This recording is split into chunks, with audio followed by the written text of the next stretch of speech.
May sari-sari store ka. Ikaw mismo nagtitinda? Apo, apo. Oo. Hanggang ano oras ka nagbubukas? Alas 6 po, bukas po ako. Tapos, Di hanggang ano oras? hanggang alas 12 po, alas 11, ganyan po. Alas 11, sarado ka na? Ay, Bakit po?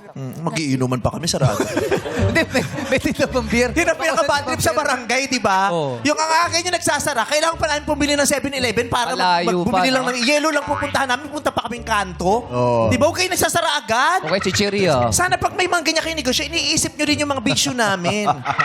Nagtutong, it's kami, nagiinuman kami. Tatambayan kasi daw. Oo! Huwag ka na! Bakit alas 11 nagsasara ka na? Mas may bumibili po ng gabi. Kaya sa umaga. Ano ba? Hindi, ibig Di ba alas sabihin po, 11? gabi po, alas 11 Mga po, 6. mga alas 12 po, kasi wala na. Alas 11 po, yung mga ganyan. Baka Maaga maaga matulog yung tao yung sa mga kanila. tao. Bakit yung May tindahan mo ba curfew. nasa labas mismo, wala sa mga iskinita? Wala po. Nasa loob po siya kasi ng subdivision. Sa loob ng bahay nyo? Hindi po. Kung Loob po ng hanggang ngayon, bangag ka subdivision. pa rin, magmula nung nagpatato ka, sabihin mo sa akin para mag-adjust ako. At talong na kasi nasa labas ba? Nasa looban. Looban? Opo, looban po Ayun, kami. oo. Looban. Oh, hindi ka makakapunta ng looban kung di ka dadaan ng iskinita. Di ba? Oo nga. Walang iskinita sa inyo. Meron po. Maliit lang iskinita niyo, malaki. Malaki-laki rin naman po. Malaki lang. Ilang tao na kayang dumaan? Kasya si sasakyan. Kasi ano po yung subdivision po Iskinita? yun. Hindi, iskinita meron Kasyang sasakyan. Merong, hindi, siyempre isa sasakyan lang. Isang... Oy! Diba? Isa sasakyan lang na kasya doon. Oy, nakikita Diba? Pwede kasi yung ganun. Baka eh. makita si Panying. May naman isang iskinita kasi sasakyan isa Taray. kasi. Meron.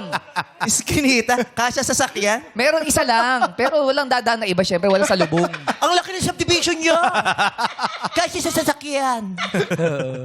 Kasi yung iskinita namin dati sa Tamuting maliliit lang. Maliliit lang. Oo. Minsan, 2 tao lang ka. Tapos talaga yung mga bahay, dingding lang pagitan. Tapos parang isang Dikit-dikit tipa talaga. nga lang yung, o 2 tao lang ang pwedeng maglakad ng sabay. Ganun ang may iskinita. As Correct. in, maliliit Tapos, lang talaga. may bato-bato Tapos, lang. kaya ang liit ng bahay. Oo. Kaya pag may patay doon, hindi naman kasya yung kabaong sa Oo. loob. Nasa Sa labas labas. pa yun. Kaya pag Lalabas uuwi ka, na. kahit di ka naman nakikiramay, makikita mo yung patay, gaganyan ka. Sis po.